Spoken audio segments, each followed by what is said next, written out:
शुएब रियाज ने 50 लाख रुपए जावर अहमद डायरेक्टर के दोस्त कार जोन के शोरूम में रखवाए। रजब भट्ट ने जो भी उनकी प्रमोशन की कभी उनसे 1 रुपया नहीं लिया। रजब भट्ट को पता चलता है कि 50 से 65 लाख का टीका मुझे लग गया है, तो मुझे 50-50 लाख रुपए की दिहाड़ियां लगाई गई हैं, नाम नहीं लेता। और रजब भट्ट की वजह से चूंकि उनका कारोबार भी काफी हद तक मुतासर हुआ है। अब ये क्या करते हैं, जावर साहब को बोलते हैं कि इसको तुन के रखो, यानी कि रजब भट्ट को तुन के रखो। रजब भट्ट ने यह बात बोली थी, अल्लाह देख रहा है, अल्लाह देख रहा है, मेरा बेटा पैदा हो, मैं वहां पे जा नहीं सकता। बिस्मिल्लाहिर्रहमानिर्रहीम, अस्सलाम वालेकुम, मैं हूं आपका होस्ट उस्मान ज़ेब। डकी की रिश्वत का पैसा कार जोन कैसे गया, इस कार जोन का रजब भट्ट के साथ क्या कनेक्शन है और रजब भट्ट के साथ ये सारे मामलात इसके कैसे ख़राब होते हैं और फिर ये कैसे रजब भट्ट के अगेंस्ट एक प्लान करते हैं और कैसे रजब भट्ट को फंसाते हैं और क्या क्या बातें रजब भट्ट को पता थी और रजब भट्ट ने अभी तक ओपन नहीं की थी। आज मैं कुछ बातें आप लोगों के सामने रखूँगा और मैं आप लोगों को हकीकत बताऊँगा कि ये जो सारा मामला है ये कैसे हुआ, कार जोन तक कैसे पहुँचा और रजब भट्ट पर इल्ज़ामात कैसे लगे। इसमें जो आज का मॉरल ऑफ द स्टोरी है ना, वो होगा कि रजब भट्ट के ऊपर ये इल्ज़ामात कैसे लगते रहे। ब्लेस्मी लगी, 295 लगी और ये बातें अभी आहिस्ता आहिस्ता ओपन हो रही है कि इन सब के पीछे कौन था और इसकी वजह क्या थी। सबसे पहले आप ये वीडियो देखें थोड़ा सा, फिर आगे चीज़ों को एक्सप्लेन करते हैं। मैं अपना पुत्र नहीं देखा, लेकिन जो तुम लोगों ने पर्सनल ग्रज मेरे से निकाला जबकि मैं तुम्हारा नाम नहीं लिया, उसका मैं बदला दूंगा। जैसा कि आपने वीडियो में सुना, रजब भट्ट ये बोलता है कि मैंने अपना बेटा नहीं देखा, लेकिन तुम लोगों को मैं पॉइंट आउट कर रहा हूं, मैं नाम किसी का नहीं ले रहा, लेकिन जो पर्सनल ग्लच तुम लोगों ने मुझसे निकाला है मैं उसका जवाब ज़रूर दूंगा और मैं उस ऑफिसर का भी बताऊंगा जिसने महकमे को बदनाम किया और जिसके साथ मिलके तुम सब लोग ऐसा कर रहे हो। तो रजब भट्ट ने ये वीडियो कब बनाई थी, जब उसके बेटे की पैदाइश हुई थी और जब NCCIA वाला मामला नहीं उठा था, जब सरफराज चौधरी या शुएब रियाज साहब को या फिर जावर को किसी को गिरफ्तार नहीं किया गया था और तब तक अभी NCCIA पे कोई इल्ज़ाम नहीं लगा था। ये थोड़ा सा पुरानी वीडियो है, लेकिन अब इसके साथ इसका कनेक्शन बन रहा है और रजब भट्ट ने जो बातें बोली थी वो बिल्कुल ठीक थी। वीडियो को आगे बढ़ाने से पहले मैं आप लोगों को एक बात बताना चाहूँगा कि हम लोगों ने एक न्यू वेब चैनल ओपन किया है और उसकी मज़ीद कुछ ब्रांचेस भी हम लोग ओपन करेंगे। स्क्रीन पे आपको नज़र आ रहा है ये यूट्यूब चैनल है, ये ज़ेब टीवी के नाम से, इसको जाएं, इसको सब्सक्राइब करें तो हमारी इंशाल्लाह काफ़ी अच्छी वीडियोस और जो लोग हमारे साथ जुड़े हुए हैं और ख़ास तौर पे आप लोग अगर अपनी वीडियो को ऑन एयर करना चाहते हैं, कहीं पे दिखाना चाहते हैं, आपके पास प्लेटफॉर्म नहीं है तो आप हमसे कॉन्टेक्ट करेंगे और इंशाल्लाह हम लोग जो आपकी वीडियोज़ हैं वो हम लोग इस चैनल के ऊपर अपलोड करेंगे। ये जो चैनल है ये मेरा पर्सनल चैनल है, लेकिन वो चैनल जो दूसरा है वो उन तमाम ऑडियंस का है जो कि कुछ करना चाह रहे हैं, उनके पास प्लेटफॉर्म नहीं है, तो ज़ेब टीवी को सब्सक्राइब कर लें। तो अब आगे बढ़ते हैं, कार जोन से क्यों ना स्टार्ट करें। जब कार जोन के मामला है, जब कार जोन के ऊपर ही पैसे रखे गए थे तो कार जोन का मैं थोड़ा बताता चलूं। इनके मालिक का नाम है आमिर है और शेर अली साहब, जिनको आप अक्सर देखते हैं, जो हैदर के फादर भी हैं। अब ये शेर अली साहब का ऐसा वो शो किया जाता है कि भाई ये कहीं मालिक है कार जोन के, तो ये कार जोन के मालिक नहीं है, ये वहाँ पे जॉब करते हैं, लेकिन बहुत पुराने काफ़ी टाइम से चीज़ों को देख रहे हैं। इसलिए जब रजब भट्ट आगे आता है तो साथ साथ इनको पब्लिसिटी भी मिलती है। अब रजब भट्ट क्या करते हैं, इनसे गाड़ी परचेज करता है प्राडो 2,95,00,000 का। ये रजब भट्ट की परचेजिंग होती है। रजब भट्ट चूँकि उसके पास और नया नया पैसा आया वो होता है, मैं यही कहूँगा, और उसके व्लॉगिंग के ये स्टार्ट की बात है, मतलब उसको काफ़ी हद तक फेम मिल चुका था। उस टाइम पे ये क्या करता है, ऑलरेडी उसने 4 गाड़ियाँ इनसे ख़रीद रखी थी, 5वीं गाड़ी उनसे ख़रीदने जाता है प्राडो, ये उसको देते हैं 2,95,00,000 का। अब रजब भट्ट जो इनकी इज्जत करता है, इनको अंकल अंकल बोलता है। अब रजब भट्ट ने कोई वेरिफिकेशन नहीं की, वो इन पर ब्लाइंडली ट्रस्ट करता था, नया नया पैसा भी आया था, मैं ये भी कहूँगा। तो रजब भट्ट ने क्या किया, जाके गाड़ी की खुशी में किसी से नहीं पूछे, जाके इनके सामने पैसे रखे। वो व्लॉग भी आप लोगों ने देखा होगा, रजब भट्ट ने इनसे गाड़ी परचेज कर ली। अब होता क्या है कि मौलाना शौकत अली रोड पे ये शोरूम वाक़ है, वहाँ पे रजब भट्ट से पहले इस शोरूम को कोई भी नहीं जानता था, उसकी पब्लिसिटी नहीं थी। लेकिन जब रजब भट्ट इनको व्लॉग में लेता है तो उसके बाद बड़े दूर दूर से लोग, DG खान से और कहाँ कहाँ से कुछ लोग रजब भट्ट की मोहब्बत में कुछ वैसे आते हैं और इनसे गाड़ियाँ परचेज करते हैं। एक बात मैं आपको बताता चलूँ कि रजब भट्ट ने जो भी इनकी प्रमोशन की कभी उनसे 1 रुपया नहीं लिया, कभी इनको नहीं बोला कि आपकी मैं प्रमोशन कर रहा हूँ, आप मेरी ना गाड़ी में पैसे कम कर दें। रजब भट्ट चूँकि अंकल बोलता था तो उसी अंकल के चक्कर में रजब भट्ट को टीका लग गया। अब होता यूँ है कि इस गाड़ी लेने के बाद रजब भट्ट के थोड़े से मामलात ख़राब होते हैं, उसके बाद रजब भट्ट को रेट का भी थोड़ा अंदाज़ा हो जाता है, उसको पता चलता है यार कहीं ना कहीं कोई मसला ज़रूर है। अब जो सिग्मा वाले हैं ये रजब भट्ट के कज़न भी हैं। अब रजब भट्ट अपने कज़न से गाड़ी नहीं लेता, उन्होंने भी कभी इसको नहीं बोला, ना रजब भट्ट ने उनको बोला।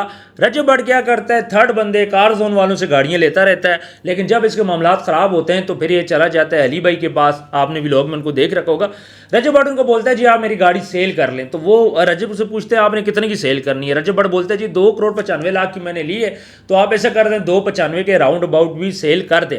आप सबको पता है कि गाड़ी जब आप पाकिस्तान में खरीदते हो, जब बेचने जाते हो तो गाड़ी महंगी बिकती है। उसकी रीज़न ये है कि गाड़ियों का रेट बढ़ता जाता है। अली भाई आगे से रजब भट्ट को बोलते हैं भाई क्या है, पागल हो गए हो, दिमाग खराब हो गया, आपकी 5 सीटर गाड़ी है जो कि 2,25,00,000 से 30,00,000 की मैक्सिमम है, इससे ज़्यादा नहीं, आपको टीका लग चुका है। तो यहाँ पे रजब भट्ट को पता चलता है कि 50 से 65 लाख का टीका मुझे लग गया है।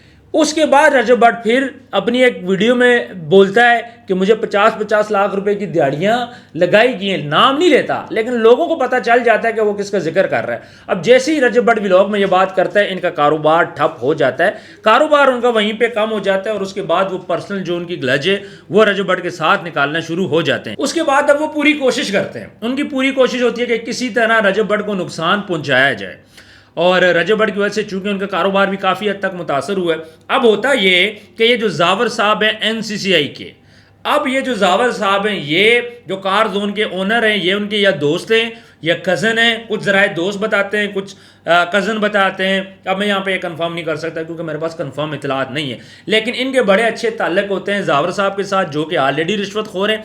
अब ये क्या करते हैं, जावर साहब को बोलते हैं कि इसको तुन के रखो, यानी कि रजब भट्ट को तुन के रखो। उसके बाद 295 वाला मामला होता है, उसमें भी ये लोग जावर के थ्रू ही सारे मामला कराते हैं। ब्लेसमी की जब बात आती है वहाँ पे चीज़ें सारी करते हैं, और रजब भट्ट को इस बात का अंदाज़ा हो जाता है। और जब लास्ट टाइम रजब भट्ट की पेशी होती है, वो जब उनका रुख देखता है, चूँकि जावर की, शुएब रियाज की और सरफराज चौधरी साहब, इन सब के आपस में बड़े अच्छे कनेक्शन हैं, चूँकि रिश्वत आपस में ये लोग डिस्ट्रीब्यूट करते हैं, तो ये सारे क्या करते हैं, रजब भट्ट को तंग करते हैं। रजब भट्ट को समझ आ जाती है कि इसके पीछे कौन है। रजब भट्ट पाकिस्तान से बाहर चला जाता है और यहीं से रजब भट्ट की बचत हो जाती है। रजब भट्ट ये बोलता भी है कि अल्लाह की लाठी बेआवाज़ है, और रजब भट्ट उस तरह वीडियो भी आपने देखी, वो ये बोलता है कि ठीक है मैं सबको देख लूँगा और इसके पीछे जो भी अफसर है मैं उसको बताऊँगा। अब रजब भट्ट ने अफसर का नाम नहीं बताया क्योंकि रजब भट्ट के पास कोई ऐसे प्रूफ नहीं थे। रजब भट्ट को पता था कि इसके पीछे कौन है, सब कुछ पता था, लेकिन रजब भट्ट ने नाम नहीं लिया। वो इंतजार करता रहा कि मेरे पास हो सकता है कोई प्रूफ आ जाए, लेकिन अगेन अल्लाह की लाठी बेआवाज़ है, करते करते डकी की गिरफ्तारी हो जाती है। जब डकी की गिरफ्तारी होती है तो रजब भट्ट साहब को बोला जाता है जी आप पाकिस्तान वापस आ जाए, लेकिन वो ये बात बोलते हैं मैं इदारों का एहतराम करता हूँ, जब तक मेरे वकील मुझे नहीं बोलेंगे मैं पाकिस्तान वापस नहीं आऊँगा, क्योंकि रजब भट्ट को पता है कि इस सब के पीछे ये जो कार जोन है ये इन्वॉल्व है। अब डकी से जो रिश्वत ली जाती है वो कार जोन के ऊपर रखी जाती है, वहीं से सारे गिरफ्तारियां होती हैं, सबको पता चलता है और कार जोर का नाम भी आ जाता है। और माजी में भी ये कहा जा रहा है कि इससे पहले भी जो रिश्वत के पैसे थे वो कार जोन पे ही रखवाए जाते थे। इनका धंधा यही था। ज़ाहिर बात है जब कार जोन के ऊपर पैसे रखे जाते होंगे तो इसका मतलब है कि वो भी इसमें से पैसे लेते रहे होंगे। धंधा है पर गंदा है। अब ये जो सरकारी लोग होते हैं ये अपने नाम पे कोई ट्रांजैक्शन नहीं कर सकते, अपने अकाउंट में पैसे मंगवा नहीं सकते, अपने नाम पे ज़मीन प्लॉट कुछ रख ही नहीं सकते। उसकी रीज़न ये कि इनकी तनख्वाहें बहुत कम होती है। तो फिर इनसे पूछा जाएगा भाई करोड़ों की चीज़ कहाँ से आई, तो ये करते क्या है, ये कार जोन वाले के साथ एक किस्म की इन्वेस्टमेंट स्टार्ट कर देते हैं। ठीक है जी 50 लाख है, ले यार गाड़ियों में डाल दे, वहाँ से भी प्रॉफिट आता रहेगा। ये सारा एक धंधा बनता गया। इसमें इनके साथ प्राइवेट लोग भी जुड़ते गए, सरकारी लोग भी जुड़ते गए, पैसा भी लेते रहे, करते करते डकी पे हाथ पड़ जाता है। और डकी पे हाथ क्यों पड़ा, सबसे इंपॉर्टेंट क्वेश्चन ये है कि उनका जो माइंड है यूट्यूबर्स की तरफ कैसे आया, टिकटॉकर्स की तरफ कैसे आया, जब वो रजब भट्ट को देखते हैं। कार जोन वाले को साथ साथ रजब भट्ट चूँकि अंकल बोलता था, वो उसको बताता था कि अंकल मुझे इतने पैसे आ गए, इस महीने इतने आ गए, ये गाड़ी पकड़ो, ऊपर से पैसे पकड़ो, मुझे अगली गाड़ी दो। तो कार जोन के माइंड में आ गए यार ये यूट्यूबर तो बड़ा पैसा कमाते हैं भाई, इन तोन के रखो। फिर जब रजब भट्ट के साथ मसले आए तो यही था कि ढूंढ रहे थे कि कहाँ से रजब भट्ट को पकड़ा जाए। पकड़ते पकड़ते जब सुराख मिला तब रजब भट्ट पाकिस्तान से बाहर था, तो उन्होंने कहा यार ये पैसा तो वाह है भाई, अब पकड़ो डकी को। फिर उसके बाद बारगेन हुई, सारा कुछ किया और ख़ुद पैसा लेने की बजाय कार जोन पे रखवाया गया। अब यहाँ पे तहकीकात होनी चाहिए कि इससे पहले कहाँ पे ये सारे लोग इन्वॉल्व थे और कहाँ से रिश्वत आ रही थी और कहाँ से कार जोन पे रखी जा रही थी। लालच में इस हद तक ये बढ़ गए थे कि अब इन्होंने डकी को पकड़ा, डकी के बाद सिस्टोलॉजी की तरफ ये गए। सिस्टोलॉजी की गिरफ्तारी क्यों नहीं हुई, पैसा लिया होगा। उस पर भी अभी तहकीकात आ जाएंगी। NCCI ने बड़ा अच्छा काम किया है, FIA ने बड़ा अच्छा काम किया है, और FIA ने जिस तरह डायरेक्टर लेवल के लोगों को पकड़ा है, मैं कहता हूँ कि पाकिस्तान के अंदर पहली दफ़ा इंसाफ हुआ। पहली दफ़ा डायरेक्टर लेवल के लोगों को, किसी इदारे के लोगों को, साइबर क्राइम के इदारे के लोगों को पकड़ा गया है। क्यों पकड़ा गया है? कि वो लोग रिश्वतखोर थे। और मुकफ़ाते अमल है, अगर डक्की को ना पकड़ते, रजब को ना पकड़ते, तो कभी भी ये जो स्कैम है ये बाहर ना आता। ये तो अरूब जतोई ने हिम्मत की है, और हिम्मत उसको इदारों ने दिलवाई है। ठीक है, हम आपके साथ खड़े। तो अरूब जतोई ने हिम्मत की, बातें खुली, इन्वेस्टिगेशन हुई, 6 बंदे गिरफ्तार हुए। फिर उनके घर वालों ने जी दरख्वास्तें दीजिए, हमारे घर वाले गिरफ्तार है। जब फैमिलीज ने दरख्वास्त दी, उनको पेश करना पड़ा कोर्ट के अंदर, और वहीं से सारे खांचे खुले। ये सारे खांचे कितने सालों से लग रहे हैं, कौन कौन इन्वॉल्व है, ये सारी चीज़ें खुल गई हैं। और अब कार जोन है वो भी रडार में आ गया। तो ये सारी चीज़ें हम लोग देखें तो कार जोन के लिए बहुत बुरा हो गया। और कार जोन जो रजब भट्ट के पीछे पड़ गए थे, देखें आपकी किसी से लड़ाई होती है, कारोबार ख़त्म होता है, आप उसके बाद किसी इदारे में ना जाओ, कहीं पे ना जाओ, लेकिन जब किसी की ज़ातियात को आप हिट करोगे, रजब भट्ट ने ये बात बोली थी, अल्लाह देख रहा है, अल्लाह देख रहा है, मेरा बेटा पैदा हो, मैं वहाँ पे जा नहीं सका। ठीक है, हमने काफ़ी जगह रजब भट्ट को सपोर्ट भी किया, काफ़ी जगह जहाँ पे वो गलत होता था हम लोग उसकी बुराई भी करते थे। फिर उसके बाद रजब भट्ट में मसला है, वो सीधे चला गया सऊदी अरब उम्रा करने। मैं उसके बाद ज़ियारतों पे चला गया, ईरान चला गया, उसके बाद शाम चला गया। तो रजब भट्ट ने यूँ मजहबी चीज़ों को टच रखा। फिर उसकी पर्सनल लाइफ के कुछ इश्यूज़ चले, उसके पर्सनल लाइफ के वो इश्यूज़ थे, हमने वो भी डिस्कस की कहाँ पे वो गलत था। लेकिन यहाँ पे हम सबको ये सबक मिलता है कि किसी को हमें इस हद तक नहीं तंग करना चाहिए कि आज मुकफ़ाते अमल हुआ, वो लोग भी फंस गए जो रजब भट्ट के ख़िलाफ़ थे। मैं यहाँ पे एंड पे बस इतना ही कहूँगा कि आप अब कार जोन है उस पर भी एक्शन होना चाहिए, और इसके अलावा जो लोग हैं उस पर तो एक्शन हो रहा है, जो NCCI में इन्वॉल्व हैं, उनके साथ जो प्राइवेट लोग हैं जिनको वो बना के जाते थे, जी ये ISI के कर्नल साहब हैं, ये जी MI के कर्नल साहब हैं, उन लोगों को भी गिरफ्तारी होनी चाहिए। और उसके बाद जो प्राइवेट लोग उनके साथ मजीद भी इन्वॉल्व थे, सबकी इन्वेस्टिगेशन होनी चाहिए। डक्की भाई के पैसे रिकवर होने चाहिए, अगर डक्की को नहीं देने वो माल खाने में डालो। जो इससे $2,36,000 आपने वसूल किए उसकी रिकवरी भी होनी चाहिए। चौधरी सरफराज हो, चाहे शुएब साहब हो, चाहे जावर साहब हो, इन सब के असासे देखे जाएं और उसको माल खाने में जमा किया जाए। ये जो उन्होंने पैसा कमाया अरबों रुपए, ये लोगों की गर्दनों पे, सरों पे, लाशों पे पांव रख के इन्होंने कमाया। बच्चियों के साथ ज्यादती होती थी, इनके पास जाती थी, ये मुखालिफ पार्टी से मिलके पैसे लेते थे। और ऐसी ऐसी बातें सामने आ रही हैं कि ये उन्हीं बच्चियों को फिर इस्तेमाल करते थे। ये सारी बातें अभी खुलेंगी। मैं अगर खुल के कुछ बातें बोलूं तो मेरा ख्याल है कि ये भी कबल वक्त होगा, लेकिन मैं इंतज़ार करूंगा जिस दिन ये सारी चीज़ें बाहर आएंगी। और नहीं आएंगी तो जाके हम लोग इदारों में बात करेंगे कि इनकी इन्वेस्टिगेशन करके इनको सामने लेके आओ। आज ये लोग रिमांड पर हैं, लेकिन जिन बच्चियों के साथ इन्होंने ज्यादती की है, जिन बच्चों के साथ इन्होंने ज्यादती की है, बाकी हमारा प्लेटफॉर्म हाजिर है। अगर किसी ने भी ज्यादती की है तो आप सामने आओ। ये टाइम है सामने आने का, इन लोगों की हरकतें बताने का, जो कि 15 साल 20 साल से आज रिश्वत ले रहे थे, गरीब का हक मार रहे थे, बच्चियां और बच्चों के साथ ज्यादती कर रहे थे। ये तो रजब भट्ट पाकिस्तान के टॉप का यूट्यूबर है, इसलिए पाकिस्तान से बाहर चला गया, बच गया। डकी भी पाकिस्तान के टॉप का यूट्यूबर है। और फिर आपको पता है कि डकी को जब सुनने में चपेड़े मारेगी, और जब डकी को चपेड़े मार रहे थे तो डकी ये बात बोल रहा था, मुझे क्यों मार रहे हो, मैं तो तुम्हारे साथ तावन कर रहा हूं, मैं तो पैसे भी दे रहा हूं, मैं हर किस्म का तावन कर रहा हूं, तो फिर उसके बाद मुझे थप्पड़ क्यों मार रहे हो। जब डकी पे जुल्म हुआ, मैं कह रहा हूं कि डकी गुनाहगार जरूर है, मैं ये नहीं कहता कि डकी गुनाहगार नहीं है, लेकिन जब डकी को यार मारा गया, इन लोगों ने, इन जालमों ने अपने पैसों की खातर उसको डराया गया, फिर उसकी बीवी से पैसे लिए गए। अभी कुछ लोग ये बात बोल रहे हैं कि जी अरूब जतोई ने अगर पैसे दिए तो उसने भी तो रिश्वत दी है, तो वो क्या करती। क्या अरूब जतोई के पास कोई ऑप्शन थी? जब इदारा बोलेगा तुम्हारा शोहर हमारे पास गिरफ्तार है, जब यहाँ पे इनकाउंटर हो रहे हैं, वो डरेगी नहीं? वो कह रहे थे 60 लाख रुपए लिए जी, हम इसको रिलीफ देंगे, मतलब इसको मारेंगे नहीं, हम इसको रिलीफ देंगे। और 30 लाख रुपया लिया कि हम इसको जुडिशल करवाएंगे।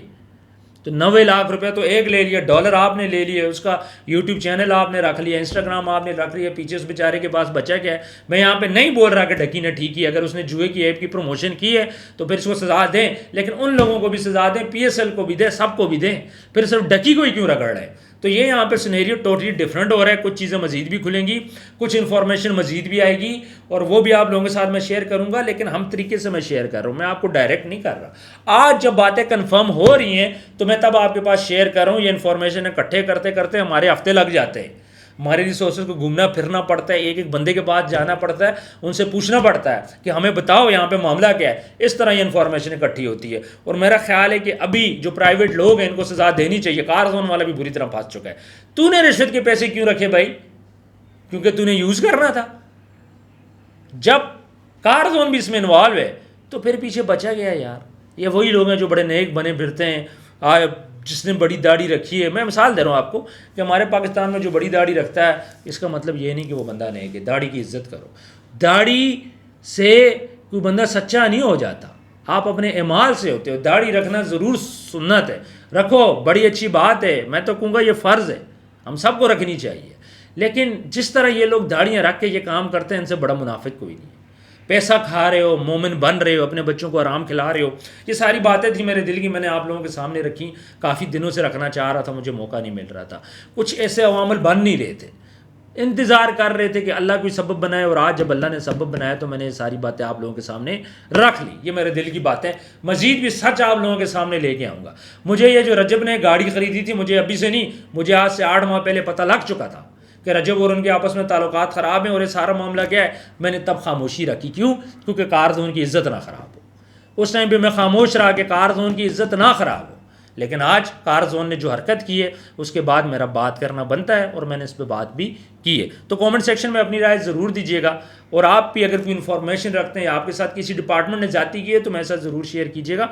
अपना ढेर सारा ख्याल रखिएगा। जल्द इंशाल्लाह मज़ीद वीडियोज़ लाएंगे जिसमें मज़ीद इन्फॉर्मेशन मैं आप लोगों को दूंगा। और मेरी इन्फॉर्मेशन ऑथेंटिक होती है और ये हमारी दिन रात की मेहनत होती है। बाकी अगेन ज़ेब TV को नहीं भूलिएगा, इस चैनल को आप सब्सक्राइब करें। इंशाल्लाह इसके ऊपर मज़ीद पूरे दुनिया की इन्फॉर्मेशन हम इंशाल्लाह आपको देंगे ज़ेब TV के ऊपर। अपना ढेर सारा ख्याल रखिएगा। मिलते हैं नेक्स्ट वीडियो में। अल्लाह हाफ़िज़।